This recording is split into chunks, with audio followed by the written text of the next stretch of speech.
ইদানিং এই মেসেঞ্জারে মেটা এআই একটি ফিচার এসেছে। তো আজকের ভিডিওতে আমি খুব সহজভাবে আপনাদেরকে বুঝিয়ে দেব এই মেটা এআই দিয়ে কি কি সুযোগ সুবিধা পেতে পারেন। হ্যালো বন্ধুরা, আপনারা কি জানেন এই মেটা এআইয়ের কাজ কি?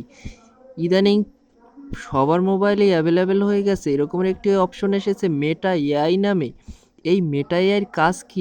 আপনারা অনেকেই জানেন না যে এই মেটা এআই দিয়ে কি করা যায় বা কি কি কাজ থাকে। মেটা এআইয়ের কাজ কি? চলুন দেরি না করে আজকে এই মেটা এআই সম্পর্কে আমরা জানবো।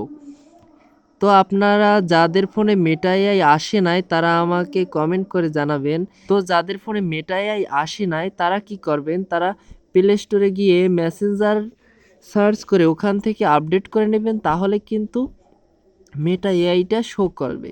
মেটা এআইকে আপনি যে ধরনের প্রশ্ন করবেন সে কিন্তু সাথে সাথে উত্তর দিয়ে দেবে। তো আপনাদের দেখানোর জন্য এক্সাম্পল স্বরূপ আমি একটি তাকে প্রশ্ন দিলাম, ফেসবুক পাসওয়ার্ড কিভাবে পরিবর্তন করব। লোড হচ্ছে, কিছুক্ষণ অপেক্ষা করুন। এই যে দেখুন একটি নোটিফিকেশন চলে আসছে, ফেসবুক পাসওয়ার্ড পরিবর্তন করতে নিচের ধাপগুলো অনুসরণ করুন, আপনার ফেসবুক অ্যাকাউন্ট লগ ইন করুন। দেখেন সব প্রশ্ন কিন্তু এভাবে তারা সাথে সাথে দিয়ে দিছে। ছবি এডিটিং করার জন্য আপনারা প্রথমে কি করবেন, প্রথমে এই নিচের দিকে দেখুন প্লাস আইকন পাবেন, প্লাস আইকনে একটি ক্লিক করবেন। তারপর আপনাদের সামনে ক্যামেরা এবং ফটোস নামে একটি ফিচার আসবে। তারপর আপনারা ফটোসে ক্লিক করবেন। ফটোসে ক্লিক করার পর আপনারা যেই ছবির এডিটিং করতে চান ওই ছবিটিকে সিলেক্ট করে নেবেন।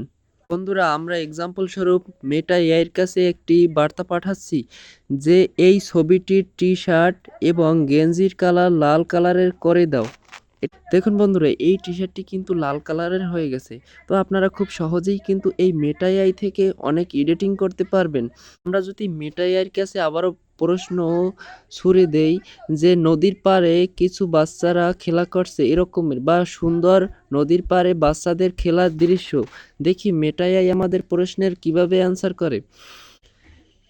দেখুন বন্ধুরা, এখানে কিন্তু একটি মেটা এআই কিন্তু একটি ফিচার পাঠিয়ে দিছে যে নদীর পাড়ে বাচ্চারা খেলা করে এরকমের একটি পিকচার পাঠিয়েছে। তো আপনারা খুব সহজেই এই মেটা এআইয়ের মাধ্যমে যেই কোনো ধরনের ছবি এডিটিং করতে পারবেন। তো আজকে পর্যন্তই, আশা করি ভিডিওটি ভালো লাগলে একটি লাইক দিয়ে যাবেন। আল্লাহ হাফেজ।